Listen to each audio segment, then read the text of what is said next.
Friends, नमस्कार।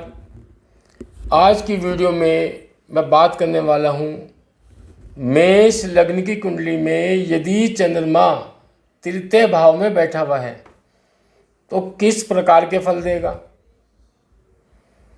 और चंद्रमा की 7वीं दृष्टि भाग्य एवं धर्म के भाव पे पड़ रही है, उसका क्या फल मिलेगा, क्या रिजल्ट रहेगा, उसका क्या प्रभाव रहेगा, इसकी भी चर्चा करेंगे हम। और फिर मैं बात करूंगा बुध ग्रह और गुरु ग्रह के प्लेसमेंट के बारे में कि कैसे वो हमारे इस फलादेश को प्रभावित करती है प्लेसमेंट, और फिर बात करूंगा उपायों के बारे में।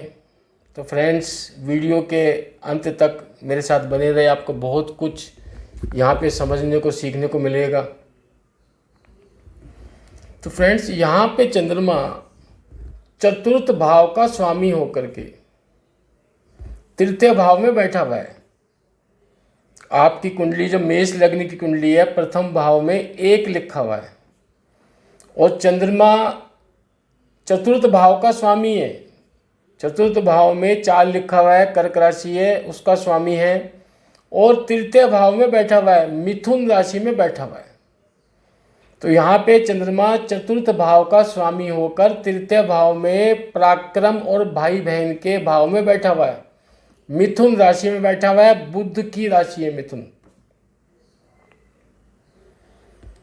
और बुध जो है चंद्रमा का मित्र है, अपने मित्र की राशि में बैठा हुआ है।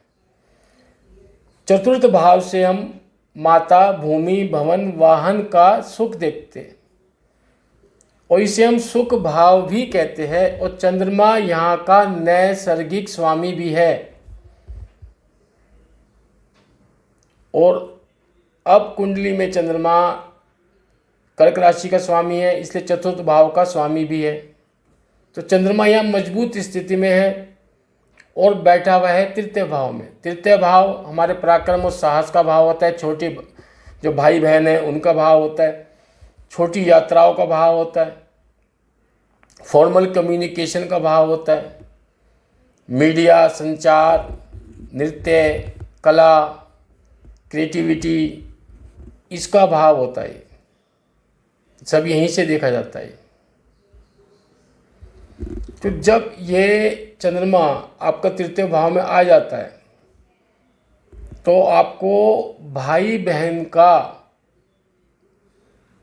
असीम सुख प्राप्त होता है, उनका सहयोग प्राप्त होता है। आप अपने पराक्रम द्वारा अपने जीवन में सुखों की प्राप्ति करोगे। चतुर्थ भाव से रिलेटेड सुख, विशेष तौर पे भूमि, भवन, वाहन का सुख आप अपने पराक्रम के द्वारा प्राप्त कर लोगे, क्योंकि चंद्रमा इन्हीं का स्वामी है, भूमि, भवन, वाहन का। वहीं से आए और आके बैठ गया आपके पराक्रम के भाव में, तो आप अपने पराक्रम द्वारा चतुर्थ भाव के गेन प्राप्त करोगे। आपके जो प्रॉपर्टी है वो अच्छी मात्रा में होगी, भवन जिसमें आप रह रहे हो वो आलीशान भवन होगा, लग्जरी वाहन आपके पास होंगे, उसका आप प्रयोग करोगे, नौकर चाकर होंगे, वो सब आप अपने पराक्रम और मेहनत से प्राप्त करोगे। माता का सुख आपको मिलेगा, भरपूर आशीर्वाद रहेगा, और माता के आशीर्वाद के कारण आपके पराक्रम में और वृद्धि होगी, आपका मनोबल और बढ़ेगा। माँ की सेवा करें, माँ जितनी प्रसन्न होगी आपके पराक्रम में, उत्साह में, मेहनत में और वृद्धि होगी, और आपका भाग्य निखर के आएगा।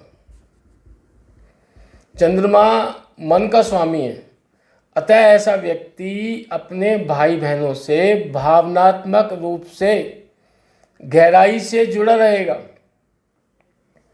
और भाई बहन भी उससे जुड़े रहेंगे, भरपूर सहयोग देंगे उसे। ऐसे व्यक्ति अच्छे नेतृत्व की क्षमता रखते हैं। ऐसे लोग ही सामाजिक बुराइयों का विरोध कर पाते हैं। जैसे राजा राम मोहन राय ने सती प्रथा का विरोध किया था, वो इसी तरह के लोग हैं जिनका पराक्रम भाव मजबूत है और अच्छा है। चंद्रमा एक शुभ ग्रह, सात्विक, तो जो आप पराक्रम करोगे वो अच्छाई की तरफ करोगे। सामाजिक बुराइयों को हटाने के लिए एक पराक्रम होता है, हमने किसी को जाके गोली मार दी, ये भी पराक्रम है। बिना पराक्रम के तो किसी को तुम थप्पड़ भी नहीं मार सकते, परंतु वो वाला पराक्रम नहीं है यहाँ पे। ये चंद्रमा वाला पराक्रम है, समाज की भलाई के लिए किया गया पराक्रम। ऐसे व्यक्ति समाज के लिए लड़ता है और जनसंपर्क, लोग उसके साथ खड़े हो जाते हैं और कामयाबी भी हासिल करता है, नाम प्राप्त करता है। ऐसा व्यक्ति, अगर हम बात करें कैरियर की, क्योंकि ऐसे व्यक्ति बातचीत करने का जो उसका तरीका होता है वो बहुत सुपर होता है। बातचीत करने का, कम्युनिकेशन करने का तरीका उसका बहुत बेहतर होता है, आकर्षक होता है, लोग उसकी बात सुनते हैं। वह अच्छा भाषण दे सकता है, अच्छा वक्ता हो सकता है।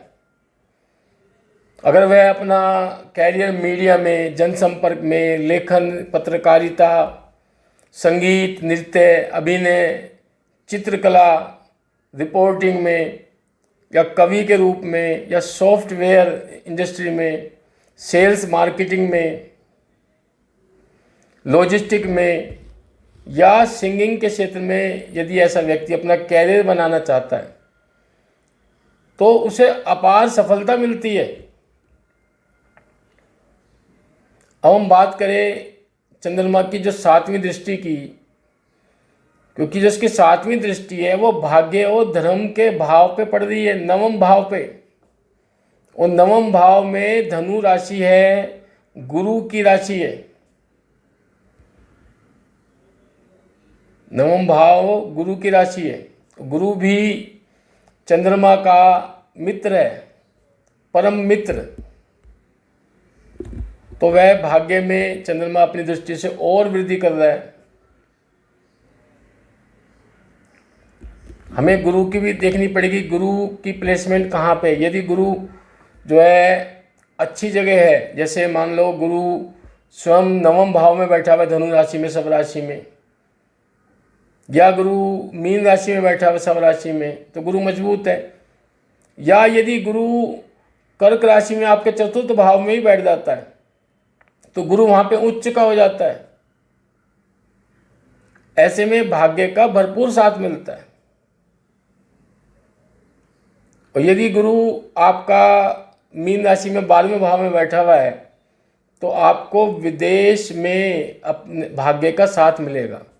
यदि आपकी जो जॉब है वो ऐसी है कि विदेशी कंपनियों में है तो भाग्य का आपको भरपूर साथ मिलेगा। और पराक्रम भी ग्रह अपने आप करवा लेंगे आपके, गुरु व चंद्रमा, और आपको वहाँ से धन अर्जन करके देंगे। ऐसा व्यक्ति अपनी जिम्मेदारियों को बखूबी निभाने वाला होता है। धर्म में आस्था रखेगा ऐसा व्यक्ति, क्योंकि ये 9वां भाव धर्म और कर्तव्यों का भाव है। धर्म का मतलब ये नहीं है खाली सिर्फ मूर्ति पूजा। धर्म का अर्थ ये भी है अपने कर्तव्यों की हम पूर्ति कर रहे हैं नहीं कर रहे। जिम्मेदारी हमने कोई ली है तो उस जिम्मेदारी को निभाना, ये भी धर्म है। यदि हमने संतान पैदा की है तो संतान के प्रति कर्तव्य निभाए। यदि हमने विवाह किया है तो पत्नी के प्रति अपने कर्तव्यों को निर्वाह करे, ये भी धर्म है। 9वां भाव हमारे धर्म और भाग्य का भाव है। तो ऐसा व्यक्ति अपने कर्तव्यों का बखूबी पालन करेगा। उसके अपने पिता से अच्छे संबंध होंगे, पिता का भरपूर सहयोग साथ उसे मिलेगा, आशीर्वाद। वह अपने पराक्रम और उत्साह से और मेहनत से सफलता प्राप्त करेगा, ऊंचाइयों पर जाएगा। यदि नवम भाव का स्वामी गुरु यदि चतुर्थ भाव में बैठा हुआ है तो उसे, क्योंकि यहाँ पे कर्क राशि है तो उच्च का हो जाएगा यहाँ पे गुरु, तो ऐसे व्यक्ति को भूमि भवन वाहन का सुख के प्राप्ति के लिए भाग्य का भरपूर साथ मिलेगा। जैसे वो यदि प्लॉट, शॉप या फ्लैट्स के लिए कोई लकी ड्रा में कोई पार्टिसिपेट करता है तो उसे कोई बड़ा लाभ मिल सकता है, उसका नाम निकल सकता है लकी ड्रॉ में। और अब हम बात करेंगे बुध की प्लेसमेंट की, क्योंकि जो चंद्रमा बैठा हुआ है तृतीय भाव में वो बुध की मिथुन राशि में बैठा हुआ है। यहाँ पे जो बुध है वो मकान मालिक है, चंद्रमा किराएदार। घर कब ठीक रहता है? जब किराएदार भी घर को सही मेंटेन कर रहा है और मकान मालिक भी पूरा ध्यान दे रहा है अपने घर के ऊपर, और मकान मालिक भी मजबूत है। तो मकान मालिक का अपने घर से ज़्यादा स्नेह होगा बशर्ते किराएदार के मुकाबले। तो बुध की मजबूती देखनी पड़ेगी कि बुध कौन सी पोजीशन पे बैठा हुआ है। बुध यदि अपने सब राशि में बैठा हुआ है, तृतीय भाव में बैठा हुआ है, चंद्रमा के साथ ही बैठ जाता है, तो बहुत सुंदर योग बनता है। या बुध आपके छठे भाव में कन्या राशि में बैठ जाता है, ये रोग ऋण शत्रुओं का भाव है, परंतु यहां पे बुध उच्च का हो जाएगा। और जब यहां बुध बैठेगा तो आप अपने पराक्रम द्वारा अपने शत्रुओं को परास्त करने की क्षमता रखोगे, क्योंकि बुध आपके पराक्रम भाव का भी स्वामी है।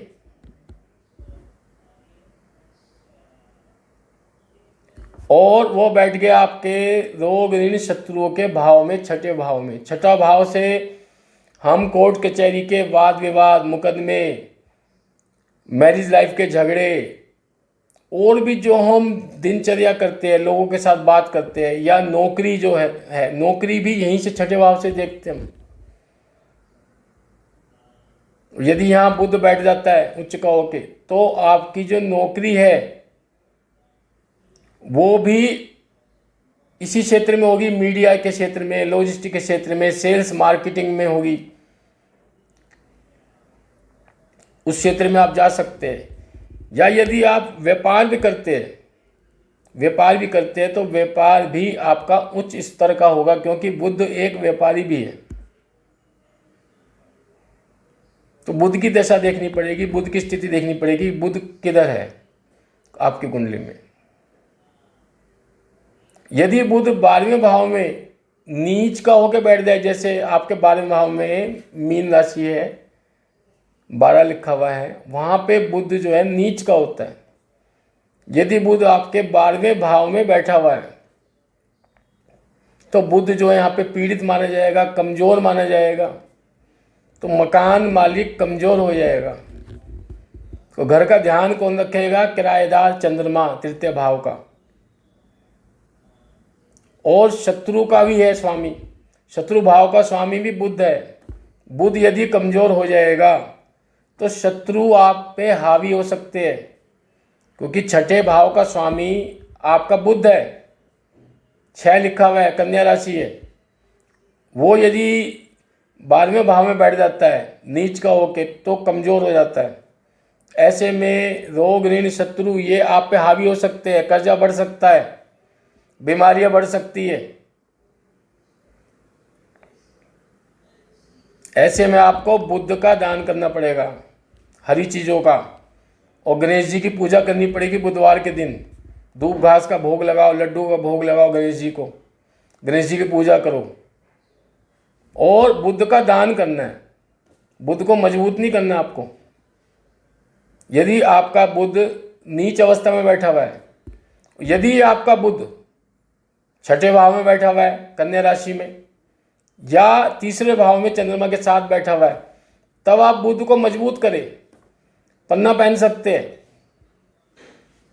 फिर आपको हरी चीज़ों का दान करने की आवश्यकता नहीं है। गणेश जी की पूजा कर सकते हैं, वो आपके लिए लाभकारी रहेगी। ऐसे ही यदि आपका गुरु मजबूत अवस्था में बैठा हुआ है, क्योंकि गुरु आपके भाग्य का स्वामी है, धर्म और भाग्य का भाव नवम भाव है, उसमें धनु राशि है, गुरु आपके भाग्य का स्वामी है। तो आप गुरु को मजबूत करने के लिए आप ओम ग्राम ग्रीम ग्रोम सा गुरुवे नमः का जाप करें।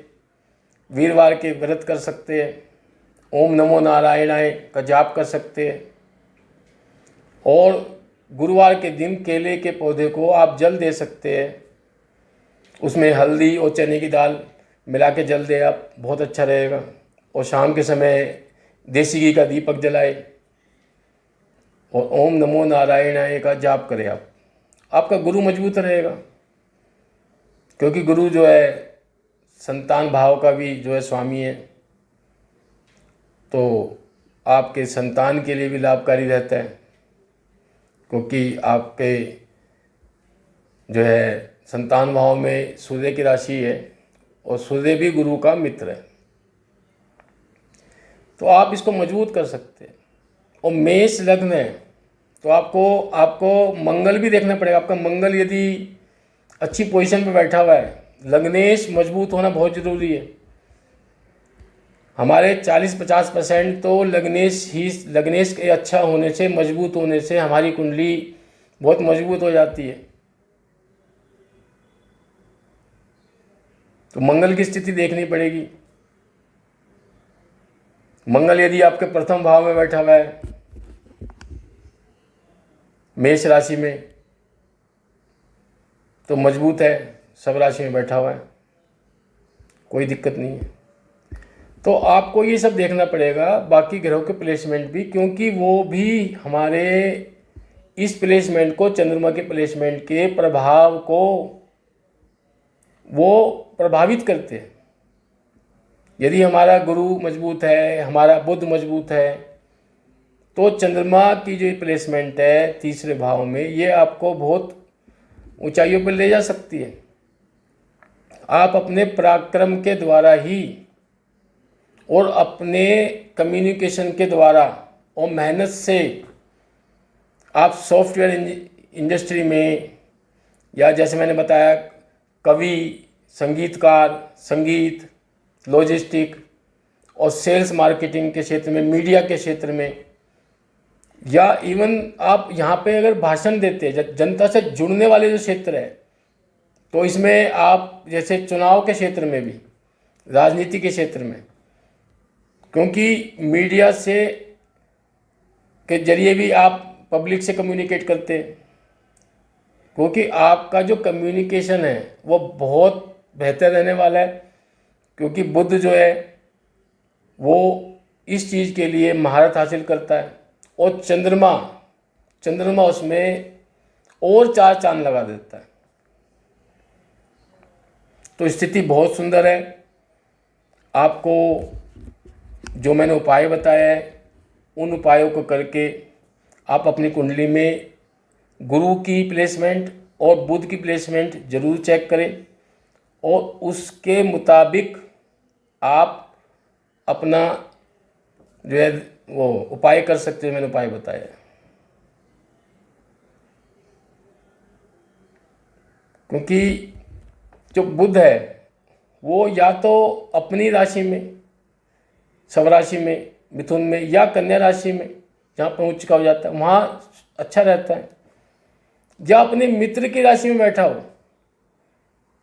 शुक्र की राशि में भी बुध जो है बहुत अच्छा रहता है, अच्छे रिजल्ट देता है। जैसे वृषभ राशि है, तुला राशि है, उसमें बैठ जाए, कर्क राशि में बैठ जाए, चंद्रमा की राशि में, तो भी बुध बहुत अच्छे रिजल्ट देता है। तो फ्रेंड्स, आज हमने बात की मेष लग्न की कुंडली में यदि चंद्रमा तृतीय भाव में बैठा हुआ है तो किस प्रकार के रिजल्ट आपको देखने को मिलेंगे। फिर बात की मैंने कुछ उपायों की, और अब मैं आपसे रिक्वेस्ट करूंगा मेरी वीडियो को लाइक करें, शेयर करें और मेरे चैनल को सब्सक्राइब करें। नमस्कार।